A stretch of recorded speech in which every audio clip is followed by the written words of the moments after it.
Assalamualaikum warahmatullahi wabarakatuh. Perkenalkan, nama saya Nailatul Izzah. Saya dari Fakultas Ilmu Keperawatan dan Kesehatan. Saya dari Prodi D4 Analis Kesehatan. NIM saya 16112410005. Nah, di sini saya akan mempresentasikan tugas bahasa Indonesia dengan judul Kedudukan Bahasa Indonesia sebagai Bahasa Nasional dan Negara. Yang pertama ada sejarah singkat bahasa Indonesia. Bahasa Indonesia berasal dari bahasa Melayu. Bentuk bahasa sehari-hari ini sering dinamai dengan istilah Melayu Pasar. Selain Melayu Pasar, terdapat pula istilah Melayu Tinggi.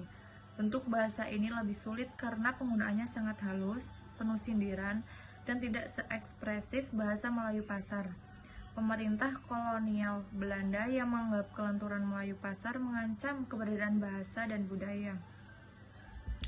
Terus ada kedudukan bahasa Indonesia. Bahasa Indonesia mempunyai dua kedudukan yang sangat penting, yaitu sebagai bahasa nasional dan bahasa negara.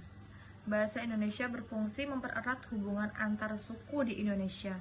Sebelumnya sudah ditegaskan di dalam butir ketiga Ikrar Sumpah Pemuda 1924 yang berbunyi, "Kami putra dan putri Indonesia menjunjung tinggi bahasa persatuan bahasa Indonesia." Kedudukan bahasa Indonesia sebagai bahasa negara dikukuhkan sehari setelah kemerdekaan Republik Indonesia dikumandangkan atau seiring dengan diberlakukannya Undang-Undang Dasar 1945. Pengertian bahasa nasional.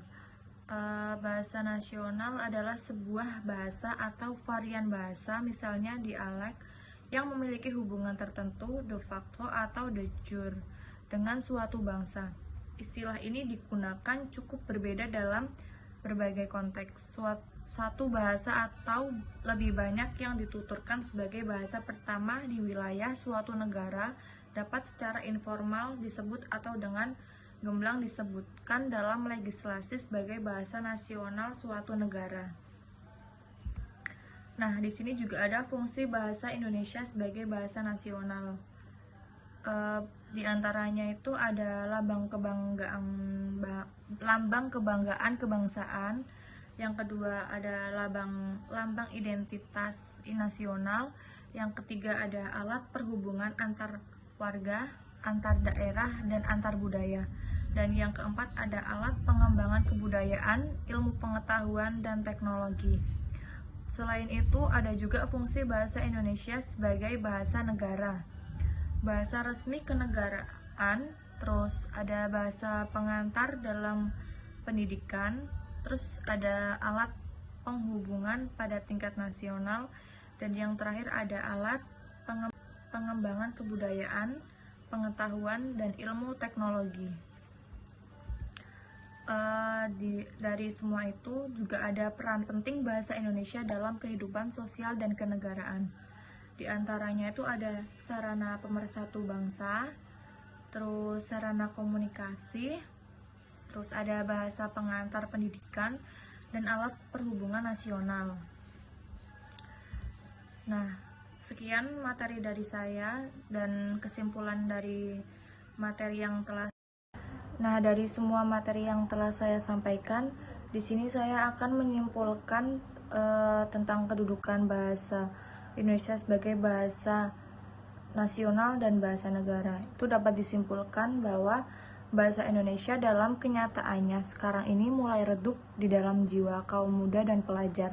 Hal ini terlihat karena di masyarakat, di mana mereka lebih bangga dan senang apabila mampu berbahasa asing ketimbang menggunakan bahasa Indonesia. Bahasa Indonesia dicampur-campur sehingga tatanan atau ejaan yang disempurnakan tidak diindahkan lagi. Yang mengarah tidak sesuainya lagi tatanan itu. Di lingkungan keluarga, orang tua sudah membiasakan anak-anak untuk menggunakan bahasa asing karena bahasa asing dianggap penting di dunia pendidikan nantinya. Sehingga tidak jarang remaja sekarang enggan lagi berbahasa Indonesia. Jadi, dapat disimpulkan sekarang Indonesia mengalami darurat atau krisisnya jiwa nasionalisme terhadap bahasa Indonesia. Sekian presentasi dari saya. Wassalamualaikum warahmatullahi wabarakatuh.